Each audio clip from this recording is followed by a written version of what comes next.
नमस्कार दोस्तों, आपका एक बार फिर स्वागत है हमारे यूट्यूब चैनल इंडियन अचीवर्स में। और हर बार की तरह हम एक बार फिर एक खास पर्सनालिटी को आपके सामने लाए हैं। और आप जानते होंगे इस चेहरे को, हमारे आज के इस मेहमान को, जिन्होंने 2014 में एक भारत में रिकॉर्ड रचा था, एक नया इतिहास रचा था। वो भारत की पहली दिव्यांग महिला आईएएस ऑफिसर बनी थी। और उसके बाद से उन्होंने अपने कार्यशैली से, अपने व्यक्तित्व से और अपने नाम के अनुसार इस काम को आगे बढ़ाया है। मैं आपको बता दूं दोस्तों के उनमें क्या फिजिकल कमी थी। उनकी रीढ़ की हड्डी में एक ऐसी बीमारी है, स्कोलियोसिस, जिसकी वजह से ना केवल उनकी बाजुएं कमजोर हैं बल्कि उनकी बैकबोन यानी कि रीढ़ की हड्डी में भी काफी फर्क है। लेकिन उसके बावजूद वो बचपन से, हमने सुना है कि वो बचपन से ना केवल पॉजिटिव थी बल्कि उनके पास अपना एक विजन था कि उन्हें करना क्या है जीवन में। हालांकि अब ये सारी बातें हम उनसे करेंगे। मैं आपका परिचय करा दूं, हमारी आज की मेहमान सुश्री ईरा सिंघल जी। ईरा जी, आपका बहुत बहुत स्वागत है हमारे कार्यक्रम इंडियन अचीवर्स में। और हम काफी टाइम से सोच रहे थे कि आपसे बातचीत की जाए। मैं दोस्तों आपको बता दूं कि ईरा जी ने इससे पहले एक बहुत बड़ी कॉर्पोरेट कंपनी में काफी ऊंचे पद पर काम किया, क्योंकि उनके पास एक नहीं, दो दो डिग्रियां हैं। उनके पास एमबीए की भी डिग्री है और उन्होंने नेताजी इंस्टीट्यूट ऑफ टेक्नोलॉजी से भी कंप्यूटर इंजीनियरिंग में डिग्री हासिल कर रखी है। लेकिन उनका सपना ये था कि वो लोगों के लिए कुछ करना चाहती थी। हालांकि उनका पैकेज बहुत बढ़िया था, लेकिन उनको मानसिक संतुष्टि नहीं मिल रही थी। तो ईरा जी, ये बताइए कि आपकी जो मैंने कुछ वीडियोस भी देखी, उसमें आपकी बातों से ये लगता है कि आपने बचपन से ही अपना एक विजन तय कर लिया था, जो आमतौर पर औरों में दिखाई नहीं देता। नमस्ते राजीव जी। पता नहीं, शायद बचपन से विजन नहीं बट एक इच्छा जरूर थी कि कुछ ऐसा काम करो जिससे सोसाइटी को फर्क पड़े और तुम्हारे काम की वजह से दुनिया को यू नो कुछ बेहतर हो पाए। The world around you gets better because of you being there. तो शायद बस इतना ही वो था। एंड शायद मैं बहुत रिस्ट्रिक्टेड भी नहीं हूँ कि इसका एक ही तरीका होगा या सिर्फ यही करके मुझे ये करना है। तो जैसे जैसे मौके बनते गए, सोच बदलती गई, मैं अपॉर्चुनिटी उस हिसाब से लेती गई, उस हिसाब से आगे बढ़ती भी गई। तो विजन तो नहीं बट एक थॉट जरूर कहूंगी। विजन शायद मेरे पेरेंट्स का था मेरे से ज्यादा, बट मेरा जरूर थॉट था कि कुछ ऐसा मुझे जरूर करना है दुनिया में कि वो सोसाइटी को गिव बैक वाला चीज जो होती है, वो जरूर था मुझे बचपन से। तो अभी तक आपने सोसाइटी को जो दिया है, क्या दिया है, और उससे अभी तक आप कितनी सेटिस्फाइड है? क्या दिया है बोल पाना तो बड़ा मुश्किल होगा, बट मैं कोशिश हर रोज यही करती हूँ कि जो भी मुझे मौका मिले किसी की हेल्प करने का, उसमें मैं वो जरूर बनूं। एंड एक अच्छी चीज के लिए मौका, मतलब गलत कामों के लिए मदद करने का मौका नहीं। मैं पॉजिटिव चीजों की बात कर रही हूँ, क्योंकि हमारे रोल्स ऐसे होते हैं कि जिनमें गलत कामों के लिए भी लोग मौके आपसे मांग रहे होते हैं, बट वो नहीं। बट यहाँ पे कुछ पॉजिटिव करने का मौका मिले, मैं वो जरूर करती हूँ। तो शायद इतना तो मुझे सेटिस्फैक्शन है कि मैंने अपनी तरफ से आज तक कभी किसी के साथ गलत नहीं किया, और अनफेयर नहीं कभी किसी को ट्रीट किया। एंड कोशिश ये करी है कि जिसकी मैं जहाँ हेल्प कर सकूं वो जरूर करूं। तो ओके। ये जरूर मैं कहूंगी कि जो मेरा अभी का जो जो ये सर्विस है, वो एक्चुअली आपको वो मौका दे पाती है कि आप सर्विस कर पाए। Okay okay. अच्छा, आप दिव्यांग हैं, ठीक है। और भारत में जब आप देखती होंगी चौराहों पर, सड़कों पर या घर के बाहर भी, जो लोग विकलांगता का सहारा लेकर, कुछ एक्चुअल में भी होते हैं, कुछ प्रिटेंड करते हैं, तो उनके लिए भी क्या आप कुछ ऐसा कर रही हैं? क्योंकि आप सरकार में हैं, आप ब्यूरोक्रेट हैं और आपके पास बहुत शक्ति है, पावर है। तो आपको लगता है कि आप उनके लिए भी खास तौर पे कुछ करने की सोच रही हैं या कर रही हैं? किन की बात कर रहे हैं आप, मतलब जो सच में लोग डिसेबल्ड हैं या जो प्रिटेंड कर रहे हैं, मतलब मैं नहीं समझी नहीं, जो नहीं। सच में डिसेबल्ड हैं किसी भी रूप में, जो खुद से हाँ सक्षम नहीं है, जैसे आप तो सक्षम थी, आपका परिवार आपके साथ था, ऐसे बहुत से हैं जो गरीबी की वजह से भी विकलांग बनते हैं, है ना? उनके लिए कि वो एक नहीं, अपनी सो उनके विकलांगता लिए को सहारा एक्चुअली बना। जी। नहीं, मैं एक चीज और बताती हूँ आपको। ऐसा नहीं है कि अपॉर्चुनिटीज है नहीं, बहुत सारी पेंशन स्कीम्स हैं, बहुत सारी असिस्टिव स्कीम्स हैं। There are lots of places जहाँ पे free education, free even free accommodation भी दी जाती है। एंड जो करना चाहता है उसके लिए अपॉर्चुनिटी फॉर एम्प्लॉयमेंट भी है। तो आप जिनकी बात कर रहे हैं उनमें से बहुत लोग ऐसे होंगे शायद जो करना भी नहीं चाहते हैं। जी। आप अगर उन्हें लेके जाएंगे और कहेंगे कि मैं आपको नौकरी दे देता हूँ और ये होगा, तो वो उनकी सोच भी वो नहीं है कि वो करना चाहेंगे। कई लोग हैं जिनकी हाई सपोर्ट नीड्स होती हैं, बट अगर आपकी हाई सपोर्ट नीड्स हैं तो आप वैसे भी सड़क पे भी नहीं हो पाएंगे। जी। तो अच्छा आप, सिस्टम। जी जी, बोलिए बोलिए प्लीज।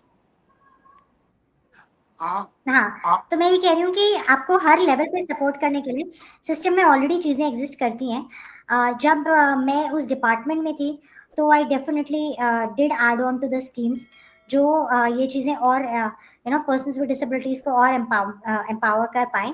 उसके अलावा in my personal capacity I work a lot in the sector. I think I am not somebody जो अपने काम याद कर करके ऐसे सुना पाता है, बट बहुत छोटी छोटी चीज़ें भी होती हैं। एम्प्लॉयमेंट्स जनरेट करवाना, किसी को अगर कहीं पॉलिसी में कहीं दिक्कत आ रही है तो उनको उस तरह से गाइड कर पाना, कहीं पॉलिसीज छोटे छोटे लेवल पे चेंज करना। रिक्रूटमेंट फॉर एग्जांपल, जैसे हमारे डिपार्टमेंट्स में पर्सन्स विद डिसेबिलिटी का रिजर्वेशन होने के बावजूद रिक्रूटमेंट नहीं हो रहा था, तो उसको सिस्टम को वो करवाना, उसके लिए इंश्योर करना कि वो रिक्रूटमेंट्स चालू हो जाएं। उस तरह से बहुत छोटी छोटी चीज़ें होती हैं जो आप अपने रोल्स में कर पाओ। बट अगर आप ये सोच रहे हैं कि डेडिकेटेडली एक ही कॉज के लिए आप काम कर पाओगे, तो ऐसा हमारे काम में होता भी नहीं है, और शायद कोई आईएएस इसलिए बनता भी नहीं है कि वो एक ही काम के लिए कर पाए। फिर तो आप एनजीओ ज्वाइन करोगे उस सेक्टर में। जी जी तो माय पॉइंट ये है कि जो भी मौका मिले वहाँ पे आप कुछ कंट्रीब्यूट कर पाओ, एंड सारे सेगमेंट्स ऑफ सोसाइटी, क्योंकि खाली एक की दिक्कतें नहीं हैं, दिक्कतें सबके पास हैं। तो हमारा काम ये होता है कि जिस रोल में हम बैठे हैं वहाँ पे जो हमारे टारगेट ऑडियंस है उन सबके लिए हम कुछ कर पाएं। जी। अच्छा, ईरा का मतलब जो है मैडम, अ, शायद आपके माँ बाप ने बहुत सोच के रखा है ईरा का मतलब। इसका मतलब संस्कृत में पृथ्वी भी होता है, भूमि, हाँ, और इसका अर्थ देवी सरस्वती भी होता है। हाँ, हाँ। और इसमें ये भी है कि आप बचपन से ही पढ़ाई में अव्वल रही, शायद नाम का भी उसमें काफी असर रहा होगा। और इसके अलावा इसका मतलब ये भी होता है कि हमेशा सतर्क या सचेत रहने वाला। और हाँ आपने जी। ये भी एक बार कहा था कि आप शारीरिक तौर पर शायद थोड़ी आलसी हैं, लेकिन दिमागी तौर पर आप हर वक्त सचेत रहती हैं। हाँ, मैं तो मेंटली आलसी नहीं हूँ, मैं मेंटली फिजिकली यू आर आलसी हूँ। ऑलवेज अलर्ट, या। हाँ, हाँ, हाँ। तो मेंटली मैं आलसी नहीं हूँ, मैं फिजिकली आलसी हूँ। ओके, तो आपको लगता है कि आदमी के व्यक्तित्व पर, उसके अ, चरित्र पर उसके नाम का असर होता है? पता नहीं, आप मतलब बट आई थिंक एक पॉजिटिव एनर्जी ज़रूर आती है। आपके नाम, स्पेशली अगर आपके नाम सो मैं खुद भी एस्ट्रोलॉजी करती हूँ, तो उसमें हम ये मानते हैं कि आपका जो अल्फ़ाबेट आता है वैदिक, उसमें उससे अगर आप नाम रखते हैं तो चाइल्ड को जो इनहेरेंट पॉजिटिव क्वालिटीज़ मिली हैं वो ज़्यादा उसकी लाइफ में आ जाती हैं और फिर वो उसको ज़्यादा यूज़ कर पाता है। तो उतनी तो मैं चीज़ ज़रूर मानती हूँ, बट बाकी तो मेरे ख्याल से इतना नहीं होता है शायद। तो आप एस्ट्रोलॉजी को मानती हैं? हाँ, हाँ, मैं करती भी हूँ। आई अच्छा, आप मीन करती हैं? हाँ, हाँ, हाँ। किस लेवल की, कैसी करती हैं आप? लेवल कैसे बताऊँ? आई मीन इसको प्रोफेशनली भी करती हैं या नहीं, नहीं, अपनी, नहीं, नहीं। मतलब कोई पूछे तो आप बताती हैं उसको, जन्मतिथि से अ, बताती हैं, कैसे बताती हैं?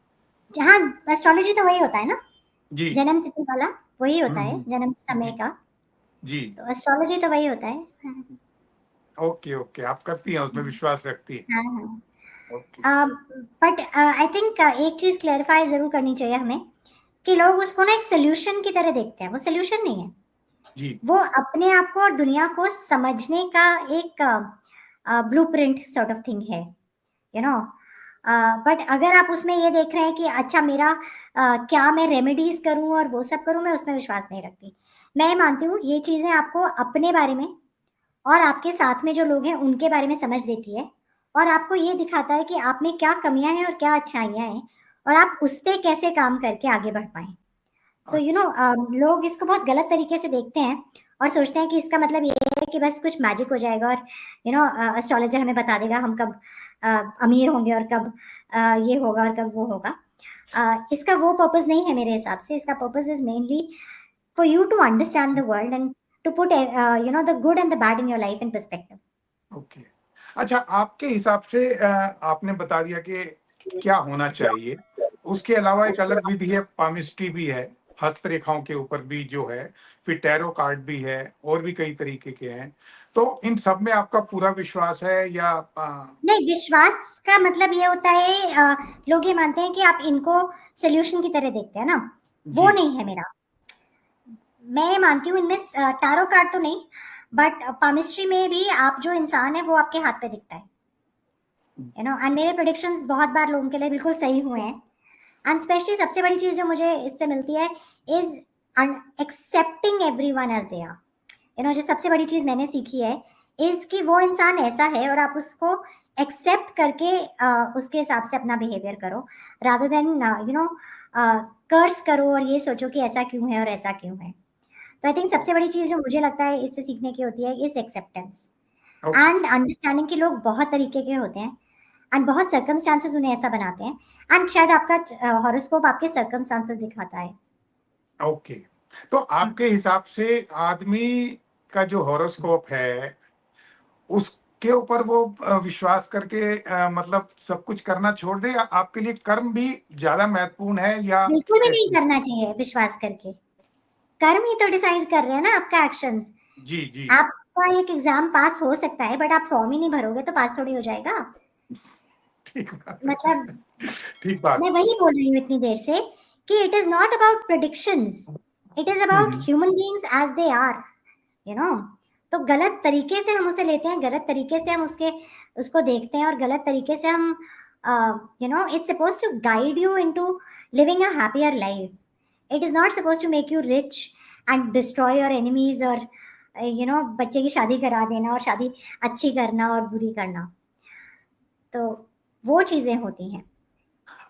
मैडम, आप लाखों लोगों की इंस्पिरेशन हो, मोटिवेशन हो, और आपके एग्जाम्पल को लेकर अब देखिए लगभग 10 से 12 लाख बच्चे हर साल यूपीएससी में अपीयर होते हैं, और उसमें रिपीट करने वाले भी बहुत होते हैं, और आखिर में 0.1% लोग सक्सेसफुल होते हैं, है ना? हम्म। उसमें आपने 4 बार एग्जाम दिया, 3 बार आईएआरएस बनी, और चारों बार आप क्लियर किया आपने, और उसके बाद आप लाखों लोगों की इंस्पिरेशन हो। आप अपने अंदर ऐसी 3 कौन सी टॉप क्वालिटीज देखती हो जो आपको लगता है कि वो औरों में भी होनी चाहिए? आई थिंक सबसे बड़ी चीज, आप अपने आप से झूठ नहीं बोलते हो। आप अपने बारे में अपने आप से पूरा सच बोलते हो। तो अपनी खमियां और अपनी अच्छाइयां दोनों एक्सेप्ट करना, कि मोस्टली क्या होता है ना, हम अपनी कमियों को अंडर वो एस्टिमेट करते रहते हैं। हम ये मानते ही नहीं है कि हम गलत हैं या हम कुछ खराब करते हैं, जी और या हम में कोई कमी है या हमने एक्शंस में हमारे कहीं वो रह गया था। ये सबसे बड़ी मेरे ख्याल से कमी होती है लोगों की। जब आप ये मानने लगते हो ना कि आपकी कहाँ गलती थी और आप कहाँ गलत है और आपको क्या आपकी क्या नेचर में फ्लॉज हैं, आई थिंक आधी प्रॉब्लम्स आपकी लाइफ की ऐसे ही सॉल्व हो जाती हैं। That's one. दूसरा, आई थिंक मोस्ट पीपल किसी भी चीज के लिए ना दुनिया से इम्प्रेस होके जाते हैं, अपने बारे में अपने आप के लिए नहीं सोचते हैं। क्या होता है, आपने किसी और को, कोई और मेरे बारे में क्या सोचेगा, उसकी वजह से आपके एक्शंस मोटिवेटेड होते हैं, इंस्टेड ऑफ आपके अपनी खुशी के लिए मोटिवेट होना। यू नो जी। हम आधा टाइम, इनफैक्ट इसमें पेरेंट्स का भी फॉल्ट होता है। बचपन से आपको सिखा दिया जाता है कि आप सोसाइटी के लिए जियो, सोसाइटी के अप्रूवल के लिए जियो, सोसाइटी के कंफर्ट के लिए जियो, जो बहुत गलत है। मेन होना चाहिए कि आप अपनी खुशी, अपने प्रोग्रेस, अपने डेवलपमेंट एंड अपने एक अच्छे इंसान बनने के लिए जियो। So that's second, I think कि आप ना अपनी जिंदगी को अपने लिए जियो, दूसरों के वैलिडेशन और अप्रूवल के लिए मत जियो। जी। तीसरा, आई थिंक एम्पथी, सबसे बड़ी चीज एक और जो मेरे हिसाब से है कि एम्पथी होनी बहुत जरूरी है for the world around you. कौन क्या बोल रहा है, कब बोल रहा है, किस पर्सपेक्टिव से किसने क्या वो लिया, दूसरों को जज करने की जगह आप ये देखो कि उसने वो क्यों किया। जज मैं भी करती हूँ, मेरा काम भी कई बार जज करना ही होता है, राइट। मेरा तो काम में कई बार जज वाला चीज आती है, बट जज का मतलब ये नहीं है कि आप इंसान की वो चीज जो वो बदल नहीं सकता उस पे उसे जज करो। आप उसे उस चीज पे जज करो जो उसके कंट्रोल में थी। किसी की इंटेंशन खराब थी, आप उसके लिए उसे जज करो, ना कि इसलिए कि वो एक गरीब परिवार में पैदा हुआ, या वो सुंदर नहीं है, या वो ऐसा है। और जो चीजें उसकी हाथ में नहीं है उन पे जज करने की जगह जो उसके हाथ में है उन पे जज करो। तो एम्पैथी रख के ये देखो कि क्या किसी के एक्शंस ऐसे थे जिन्हें वो बदल सकता था to have a better outcome. तो आप अपने अंदर कोई कमी भी देखती हैं, ये बहुत जिसके ऊपर आपको लगता है कि मुझे काम करना चाहिए या ये कमी नहीं होनी चाहिए? काम करने वाली बात तो जहाँ तक है, मैं शायद अगर मेरी कमियां हैं मैं उसको एक्सेप्ट करके अपना लाइफस्टाइल बना चुकी हूँ, क्योंकि जो चीज़ें थी काम करने की उन पे मैंने काम किया है बहुत। और बाकी जो चीज़ें मुझे लगता है, जैसे मैं फिजिकली बहुत आलसी हूँ, या मैं एक्सरसाइज नहीं करती हूँ बिल्कुल भी, and that is bad for my own health. अब वो मैं एक्सेप्ट कर चुकी हूँ, एंड शायद I am okay with it, मतलब मुझे पता है, मैं ये नहीं कह रही हूँ कि नहीं नहीं ऐसा नहीं है, मैं जस्टिफाई नहीं कर रही हूँ, मैं मानती हूँ वो गलत है, बट मैं उसे एक्सेप्ट कर चुकी हूँ और I am okay with it. I am okay with being that person. जरूरी नहीं है ना कि आपकी जो भी कमियां हैं वो सब, मतलब आपको सबको इम्प्रूव करना ही जरूरी है, इतना परफेक्ट इंसान नहीं बनना मुझे। अच्छा, तो आप ये जो लाखों बच्चे अपीयर होते हैं आईएएस, आईपीएस, आईएफएस के लिए, और उसमें से हताश भी होते होंगे, निराश भी होते होंगे, और आपने 4 बार दिया, चारों बार आप पास हुई। तो आप उनको कोई ऐसा गुरु मंत्र देना चाहेंगी कि वो ना निराश भी ना हो, और उनको अगर इसका अल्टरनेटिव कुछ करना पड़े या पहले करना चाहिए, इसके ऊपर आप कुछ गुरु मंत्र दीजिए ना उनको। नहीं, मैं ये तो हमेशा बोलती हूँ कि सबसे पहले आपको प्लान बी से स्टार्ट करना है। प्लान बी आपका क्या है, पहले वो बनाइए। तो मेरे पास भी कोई एडवाइस के लिए जब आता है तो मैं सबसे पहली चीज़ यही पूछती हूँ कि पहले मुझे अपना प्लान बी डिटेल में बताओ, कि अगर ये नहीं हुआ तब तुम क्या करोगे। ये इतना खराब रेशोज हैं, तो तुम इस इतनी अनसर्टेन चीज़ के लिए अपनी करियर नहीं बैंक कर सकते। ये मिल गया तो बहुत अच्छा है, नहीं मिला तो तुम क्या करोगे जिसमें तुम खुश रहो, जिसमें तुम अच्छा परफॉर्म कर सके, और जिसमें तुम सक्सेसफुल बन सको अपने हिसाब से। देखिए, हर किसी का सक्सेस का पैरामीटर भी अलग होता है। तो आप दूसरी वो चीज़ पहले मुझे बताइए कि जिसमें आप ये कर सकते हैं, और मैं उसी के बाद किसी को गाइड करना भी शुरू करती हूँ। तो मेरे हिसाब say that is more relevant and that is more important हमेशा। तो मैं तो वहीं से स्टार्ट करती हूँ कि अभी आपका ये अगर नहीं होगा तो ऐसा और क्या है जिसमें आप टैलेंटेड भी हो, जिसमें आपको खुशी भी आए, और जिसमें भी आप सक्सेसफुल भी हो सकें। ओके। अच्छा, मैडम ये बताइए कि ऑफिस में, गवर्नमेंट ऑफिसेज में आ, क्या माहौल रहता है? मतलब उसमें कोई पार्शियलिटीज वगैरह ऐसा कुछ होता है, या ऐसे कभी अफसर मिलते हैं जिसमें ये लगता हो कि हाँ भाई ये दिव्यांग है या ये महिला है, उसको लेकर कोई पार्शियलिटी होती हो ऐसा? सच्चाई ये है कि अनफॉर्चुनेटली अभी भी देखिए, आप एक बात समझिए, लोग ना उसी सोसाइटी से आ रहे हैं, सरकार में भी जिसमें हम रह रहे हैं। तो जो सोसाइटी की सोच है ना, वो सरकार में भी होती है। अगर सोसाइटी की सोच पॉजिटिव होगी तो सरकार की भी सोच पॉजिटिव होगी, वही तो लोग है ना। ऐसा जी नहीं है जी। कि इंसान घर जाके बदल जाएगा और ऑफिस में जाके कुछ और हो जाएगा। इंसान की सोच वही रहती है, तो उसके एक्शंस उसी हिसाब से वही, हर जगह वही होंगे। तो अगर सोसाइटी में डिस्क्रिमिनेशन हो रही है तो जॉब्स में भी हो रही होगी। यू नो किसने कितना फेस किया है वो उसका इंडिविजुअल का वो है, बट तो नहीं हमें कह सकते कि बिल्कुल नहीं होती है, होती है। बहुत अपॉर्चुनिटीज हैं जो उसमें आज भी पर्सन्स विद डिसेबिलिटी या वुमेन को देने में लोग हेजिटेंट होते हैं, और बहुत चीज़ें हैं जो नहीं मिलती हैं अपॉर्चुनिटीज। तो ऐसा नहीं है डिस्क्रिमिनेशन, क्योंकि लोग उसी सोसाइटी से आ रहे हैं। तो आप ये कहिए कि सरकार में लोगों को एकदम बदल देंगे, ऐसा नहीं होगा। सोसाइटी एज अ होल को चेंज होना होगा, सोसाइटी एज अ होल को अपनी सोच बदलनी होगी, सोसाइटी एज अ होल को मोर एक्सेप्टिंग होना होगा। तो उसकी शुरुआत कैसे होनी चाहिए?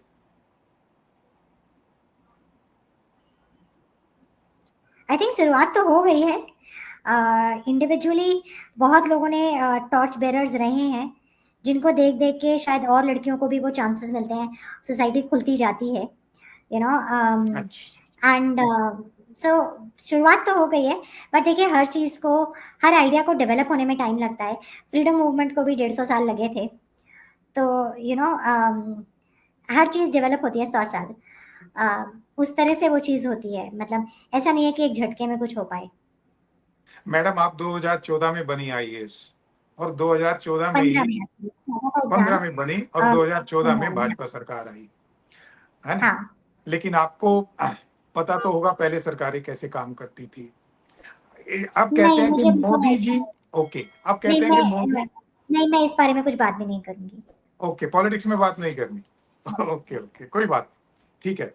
अच्छा, आपका रोल मॉडल कौन है?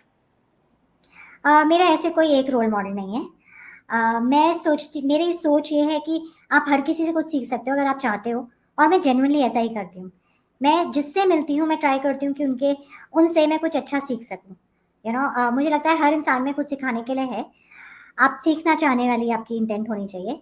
तो एक छोटे बच्चे से लेके एक बड़े बुजुर्ग तक मैं सबसे सीखती हूँ, और एक रोल मॉडल मेरा ऐसे कोई नहीं है। और मुझे लगता है अगर आप एक रोल मॉडल बनाओगे ना, तो आप लाइफ में डिसअपॉइंट भी होगे, क्योंकि आपने तो ये मान लिया कि वो इंसान फिर कुछ गलत ही नहीं कर सकता। जी जी। तो आपको हर किसी को गलत होने का भी मौका देना पड़ेगा, गलतियां करने का भी मौका देना पड़ेगा। एंड ऐसा एक इंसान की जिंदगी कभी परफेक्ट नहीं होती, उसके सर्कमस्टांसेस तुम्हारे नहीं होंगे।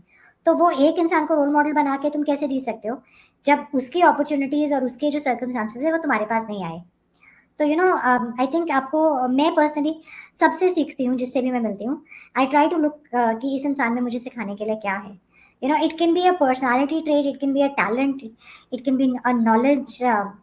मुझे लगता है सबके सबके पास कुछ सिखाने को है, चाहे वो एक छोटा बच्चा हो, चाहे वो एक बहुत ही बुजुर्ग इंसान हो। दूसरी बात, अब आ गया एआई, और आप ह्यूमन ब्रेन को ज्यादा मानती हैं, या एआई का अब जिस तरीके से असर हो रहा है, नौकरियां भी कम हो रही हैं, और भारत सरकार में भी क्या इसका? ऐसा नहीं है नौकरियां कम हो रही हैं, ये बहुत गलत सोच है। हमेशा जब नई टेक्नोलॉजी आई है ना, तो लोगों ने ये सोचा है कि अरे नौकरियां खत्म हो जाएंगी इंसानों की। इंसानों की सोसाइटी है, इंसानों की हमेशा जरूरत पड़ेगी। सिर्फ किस रोल में इंसानों की जरूरत है वो चेंज होता है। जब जैसे जैसे सोसाइटी एडवांस होती है, इंसानों के लिए रोल्स भी एडवांस होते हैं। पहले जब गाड़ियां नहीं थी, तो आपको जी पालकी उठाने के लिए 4 लोग चाहिए थे, पर आज आपको ड्राइवर चाहिए ना। और ड्राइवरलेस कार भी आ जाएगी तो भी आपको नेविगेटर चाहिए ना। आपको लोग चाहिए जो उन गाड़ियों को डिजाइन करेंगे ना। आपको लोग चाहिए जो उन प्रोसेसेस में वो करेंगे ना। तो ऐसा नहीं है, ये बहुत गलत तरीका है सोचने का और किसी डेवलपमेंट को देखने का, कि इंसानों की जॉब्स कम हो जाएंगी। बिल्कुल नहीं, जॉब्स के तरीके बदलेंगे, क्या जॉब्स अवेलेबल है वो बदलेंगी। और अगर आप इतने रिजिड हो कि आप नया कुछ सीख नहीं सकते और आप अपने आप को नहीं बदल सकते, तो आपके लिए जॉब जरूर कम होंगी। पर जो भी इंसान इवॉल्व हो सकता है टाइम के साथ, उसके लिए जॉब जरूर हमेशा रहेंगी। ये सेम चीज है ना। आप अगर जब हम ये बात कर रहे हैं कि सोसाइटी में एक्सेप्टेंस आए वुमेन की, पर्सन विद डिसेबिलिटी की, तो वो इंसानों की सोच बदलने से और इवॉल्व होने से ही होगी ना। जी। सेम वे आप अपने जॉब के, अपने टैलेंट्स के, अपने स्किल्स को इवॉल्व करेंगे, तो आपके लिए हमेशा रोल्स रहेंगे। रोल्स उनके लिए नहीं है जो ये रिजिड होके बैठ जाएंगे कि नहीं मैं सिर्फ इतना कर सकता हूँ, इतना ही करूंगा। Okay okay. अच्छा, आप ऑफिस में स्ट्रिक्ट एडमिनिस्ट्रेटर हैं या सॉफ्ट कोऑपरेटिव एडमिनिस्ट्रेटर? um, मैं बहुत प्रैक्टिकल एडमिनिस्ट्रेटर हूँ। जहाँ स्ट्रिक्टनेस की ज़रूरत है वहाँ स्ट्रिक्ट भी हूँ, और जहाँ पे इंसान को इंसान की तरह देखने की ज़रूरत है वहाँ वो भी हूँ। तो पर्सनली जहाँ पे मेरे स्टाफ को कुछ भी हेल्प चाहिए या उनको कुछ भी वो चाहिए, उसमें I am always there. But when it comes to work, I do think कि मैं बहुत हार्ड टाइमलाइंस नहीं देती हूँ एंड मेजोरिटी काम मैं खुद ही कर लेती हूँ, बट आई डू एक्सपेक्ट कि लोग मैं मानती हूँ कि हर कोई काम करना चाहेगा, यू नो। तो मैं ये नहीं मानती कि लोग काम ही नहीं करना चाहते, मैं ये मानती हूँ हर कोई काम करना चाहेगा, तो उन्हें उसके लिए पूरा फ्रीडम एंड अपॉर्चुनिटी देनी चाहिए, एंड वहां तक मैं जरूर रहती हूँ। Okay okay. एक पर्सनल क्वेश्चन, मैडम आपका शादी के बारे में क्या इरादा है, क्या विचार है? मैं ये मानती हूँ शादी एक ऐसी चीज़ है जिसे आप फोर्स करोगे तो उतना ही आप उसमें गड़बड़ करोगे। तो मेरा ये है, मतलब ना हाँ है ना है, I leave it to life and destiny, and ये एक ऐसी चीज़ है जिस पे आपका कोई कंट्रोल नहीं है। जी आप तो इस चीज़ के बारे में परेशान होके कुछ वो करने से भी फायदा नहीं है। सो मतलब मैं तो ऐसा मानती हूँ कि आपको लाइफ में एम आपका खुश रहना है, जी राइट? तो शादी आपको एक टिक मार्क के लिए कभी नहीं करनी चाहिए। शादी आपको इसलिए करनी चाहिए क्योंकि आपको लगता है कि आप सामने वाले के साथ अकेले से ज्यादा खुश रह पाओ, ओके ओके। तो है ना? तो आप हाँ जी। आपने शादी करी नहीं अभी तक? नहीं, ओके, तो आपका क्या, अपने पर्सनली आपका क्या विचार है? मतलब मैं इस बारे में कुछ सोचती नहीं हूँ, होगी होगी, नहीं होगी नहीं होगी, मुझे इधर वेज कोई फर्क नहीं पड़ता। Like I said, it depends on इंसान, it doesn't depend on a tick mark. Social society क्या कहती है इससे फर्क नहीं है मेरा। मेरा ये है कि मुझे ऐसा लगता है कि कोई इंसान के साथ में ज्यादा बेटर लाइफ जी सकती हूँ तो ही मैं करूंगी, अदरवाइज मैं नहीं करूंगी। अच्छा, आप कहती है कि आपको दूसरों के लिए करने में सेटिस्फेक्शन मिलता है, और एक हमारा जो तीसरा जेंडर है, ट्रांसजेंडर, वो भी एक बहुत ही निग्लेक्टेड और रिजेक्टेड कम्युनिटी है। यस। उनके बारे में आप क्या सोचते हो? और हमको ये भी पता चला कि आपने उनको नौकरी भी दी है अपने ऑफिस में, सरकारी हम्म। नौकरी। जी, तो ये एक ऐसा सेगमेंट ऑफ सोसाइटी है जिसके साथ उनकी जितनी भी प्रॉब्लम्स हैं वो उनकी वजह से नहीं है, वो दूसरों की वजह से हैं। We as a society have been extremely cruel to a segment of society for something that they couldn't help. आप एक चलिए एक डिसेबल्ड इंसान पे आपको दया आती है तो आप दया की वजह से तो उसे एक चांस देते हो, है ना?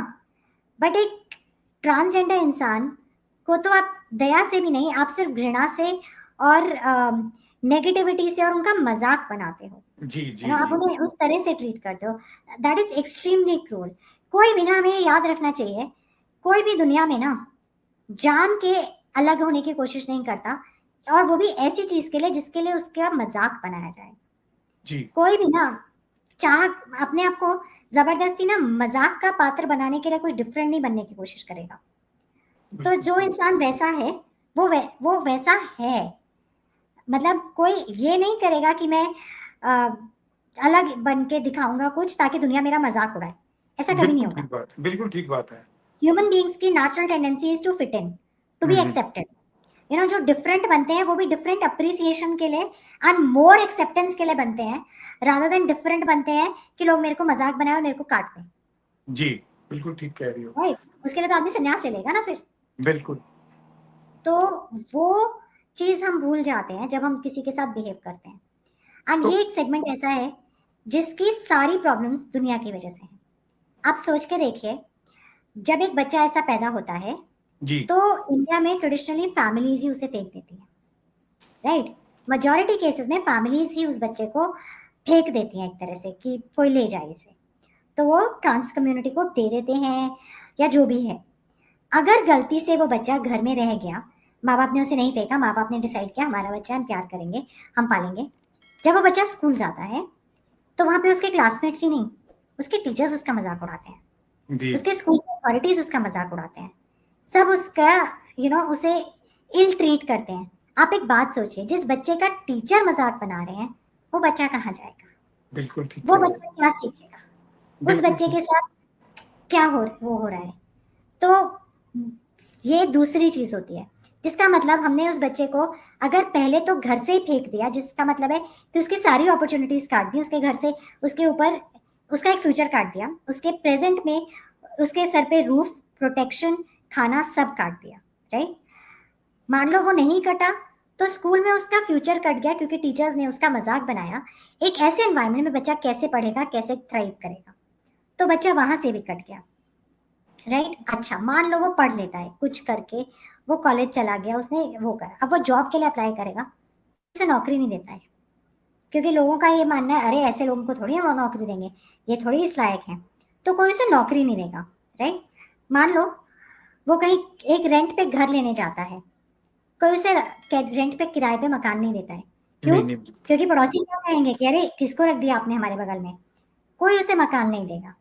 तो ना आप उसे रोटी, आप उसे जीने ही नहीं दे रहे हो, आपने उसे कमाने नहीं दिया, आपने उसे खाने नहीं दिया, आपने उसे रहने नहीं दिया, आपने उसे पढ़ने नहीं दिया, और उसमें उसकी कोई गलती नहीं है, उसने कुछ गलत नहीं किया, वो सिर्फ वैसा पैदा हुआ, right.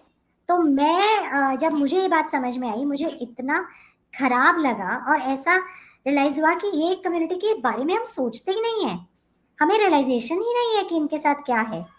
So I felt extremely ashamed of us as a society, and that's when I decided that whatever chance I get, I will definitely do something to help them out.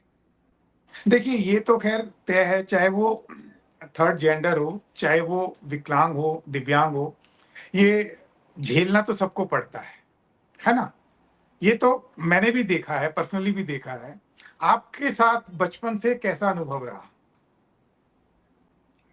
I think जो सबसे बड़ी गलती most लोगों के साथ होती है वो ये होती है कि उनके माँ बाप उन्हें एक्सेप्ट नहीं करते, और उसकी वजह से उन्हें जो भी उन्हें झेलना भी पड़ता है ना, वो वहां से स्टार्ट होता है। क्योंकि अगर आपके माँ बाप आपको एक्सेप्ट कर लें और वो दुनिया में आपके लिए खड़े हो जाएं, तो आपका जो झेलना होता है वो बहुत कम हो जाता है। जी। So I was very lucky.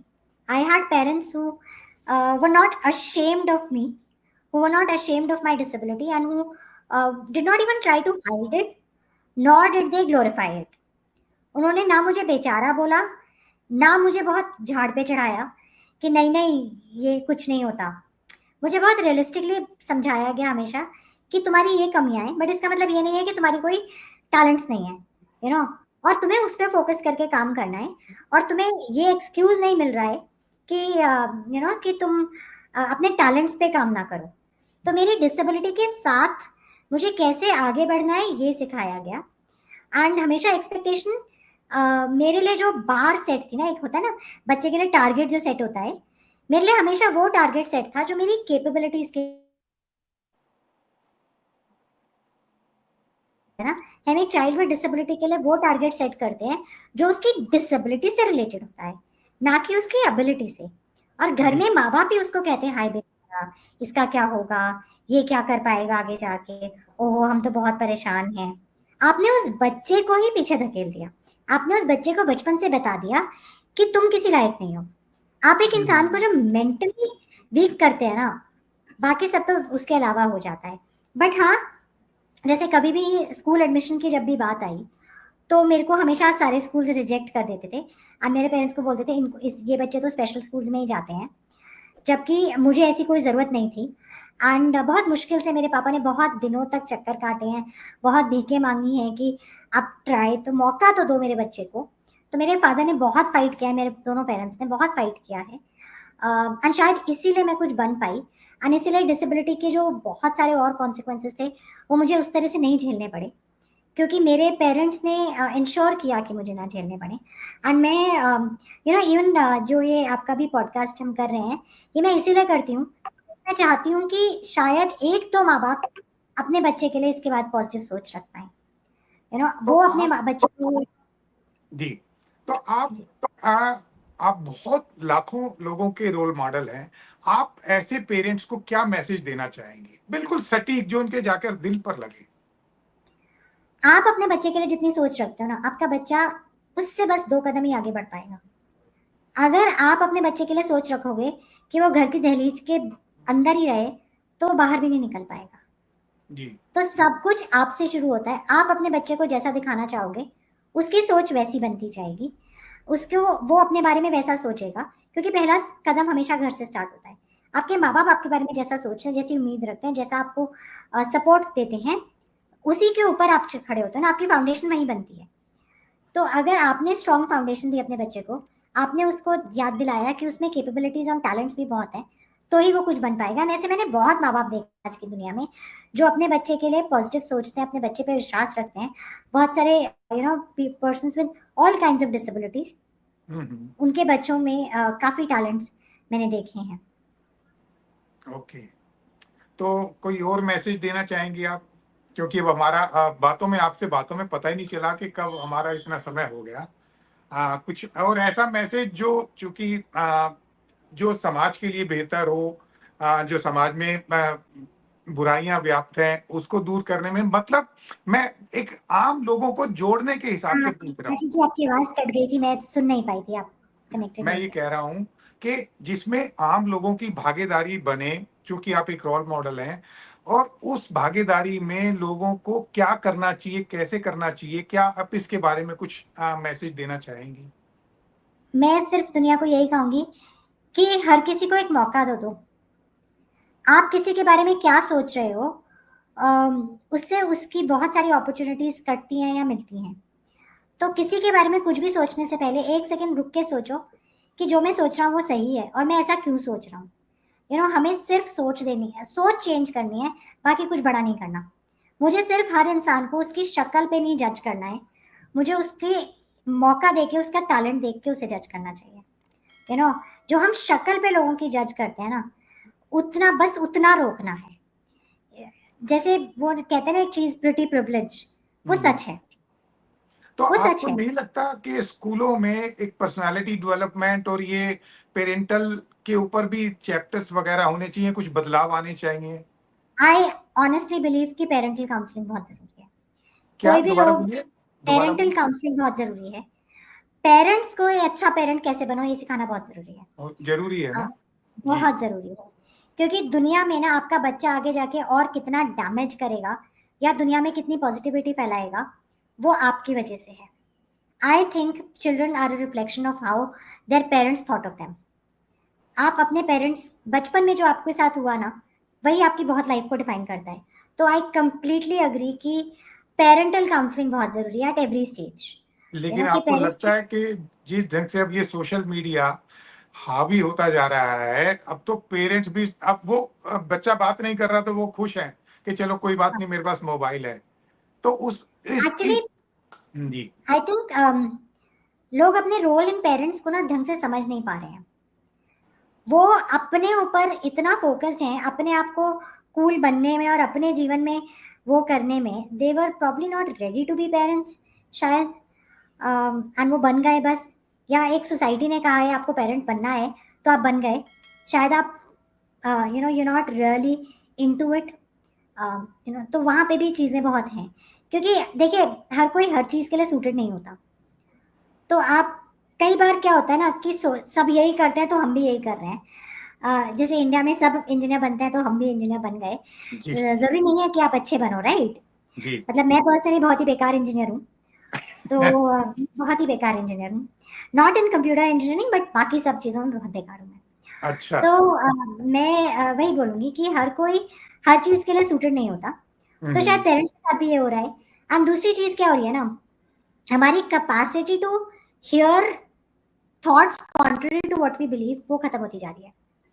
हम एंड सोशल मीडिया के जो एल्गोरिदम्स हैं, जिसमें आप जो मानते हो आपको उसी के टाइप का कंटेंट और दिखाने की जो ये होड़ है ना, इसमें आपके साथ ये और ज़्यादा हो गया है। हम कॉन्ट्ररी व्यूज़ को एक्सेप्ट नहीं कर पा रहे हैं, विच ऑल्सो मीन्स कि अगर हमें कोई बताता है कि हमारा बच्चा परफेक्ट नहीं है, हम वो भी नहीं देख पा रहे हैं, जिसकी वजह से we are creating adults who are misfits in सब। बिल्कुल बिकॉज ठीक है। लोग अपने आप को ही नहीं जानते हैं। लोगों को पता ही नहीं है उन्हें लाइफ से क्या चाहिए। लोगों को वो सेटिस्फैक्शन ही नहीं है अपने उसमें, अपनी बिल्कुल आइडेंटिटी में। एंड क्या हो रहा है ना, आप कॉन्स्टेंटली बच्चे को बम्बार्ड होने दे रहे हो फ्रॉम डिफरेंट अदर आइडेंटिटीज। मतलब एक बात तो माननी पड़ेगी, हम लोग एक बहुत प्रोटेक्टिव एनवायरनमेंट में बड़े हुए हैं, जिसमें सोशल मीडिया बुलिंग नहीं थी एटलीस्ट। जी। आपकी जो जजमेंट रैंडम लोग छुप के इंटरनेट पे दे रहे हैं, वो हमारे साथ नहीं हुआ। तो हमारी आइडेंटिटीज बहुत स्ट्रांगली खुद की उस पर डेवलप हो पाई। इन बच्चों को वो मौका ही नहीं मिल रहा है कि ये अपनी आइडेंटिटी को एक्चुअली एक्सप्लोर कर सकें, एक्चुअली डेवलप कर सकें, एक्चुअली गलतियां कर सकें। हम जितने खराब दिखते थे बचपन में और वो ओके था, यू नो इट वाज हमारे टाइमों में स्कूल में वो बच्चा अप्रिशिएट होता था जो पढ़ाई में अच्छा हो, ना कि वो बच्चा जी जो बहुत वेल ग्रूम्ड है या सोशल मीडिया पॉपुलर है। आज इनके साथ ये गड़बड़ें हो रही हैं कि ये बहुत गलत पैरामीटर्स पे जज हो रहे हैं, और इनकी बहुत गलत पैरामीटर्स पे फिर पर्सनालिटी एंड आइडेंटिटी डेवलप हो रही है, जिसका रिपोर्काशंस बहुत लेट हमें देखने को मिलेगा। मतलब जो नंबर ऑफ सुसाइड्स हमारे tin suicides and pre tin suicides भी हो रहे हैं, वो उसी का रिफ्लेक्शन है। ओके एक रिसेंट न्यूज थी कि एक लड़की उसके 1 मिलियन फॉलोअर्स नहीं हुए तो उसने सुसाइड कर लिया, सुसाइड कर लिया। Which is so sad, which is so sad. और इसमें मैं पेरेंटिंग का फॉल्ट दूंगी कि आपने उस बच्चे को क्या सेल्फ आइडेंटिटी दी है, that her identity is based on followers of social media. नहीं, मतलब लेकिन पेरेंट्स को तो पता ही नहीं होता। बट आप कैसे पेरेंट हैं कि आपको नहीं पता आपके बच्चे की आइडेंटिटी क्या है या आपके बच्चे के इमोशनल स्टेट क्या है। She was not a married person, she was living in the house with the parents. Hmm. मैं ब्लेम नहीं कर रही हूँ, पर that is where parenting comes ना। आपने बचपन में ही बच्चे को ये सिखाना है कि तुम्हारी आइडेंटिटी किन चीजों पे डिपेंडेंट है, ये उसको रियलाइज करानी जरूरी है ना। ये जी एक्सटर्नल जी वैलिडेशन पे जो हम बच्चे को सिखाते रहते हैं ना, कि पड़ोसी क्या कहेंगे, ससुराल वाले क्या कहेंगे, ये क्या कहेगा, वो क्या कहेगा, जो हमने दुनिया की वैलिडेशन में बच्चों की आइडेंटिटी कर दी है ना। हमारे टाइम में भी था, बट आज तो उसका मैनिफेस्टेड रूप भी बच्चों को दिखता है कि बिल्कुल लोग ठीक। क्या कहेंगे भी दिख रहा है। हमारे हम्म। टाइम में तो वो वेग स्टेटमेंट था कि कुछ लोग कहेंगे, पर वो आपके सामने नहीं थे कहने बिल्कुल के लिए। ठीक है। तो आज आपका उनके ये सामने मैसेज भी। बहुत बढ़िया है कि भाई बच्चे को पेरेंटल गाइडेंस बहुत जरूरी है, और बच्चे को ये समझना जरूरी है कि भाई तू क्या है, इंस्टीड ऑफ कि भाई सोसाइटी तेरे को क्या सोचती है, कैसा लेती है, उसको नहीं हाँ सोचना हाँ है ना। हाँ तो मुझे उम्मीद है कि आपके ये जो मैसेज है, आज हमने जो बातचीत करी है, इससे हमारे दर्शकों को ना केवल फायदा होगा, और हो सकता है कि वो हमसे कुछ सवाल भी करें जो मैं आपके पास लेकर आऊंगा। और आपका जरूर। बहुत बहुत धन्यवाद कार्यक्रम में थैंक आने। You, thank you, thank you very thank you. Much. Thank you.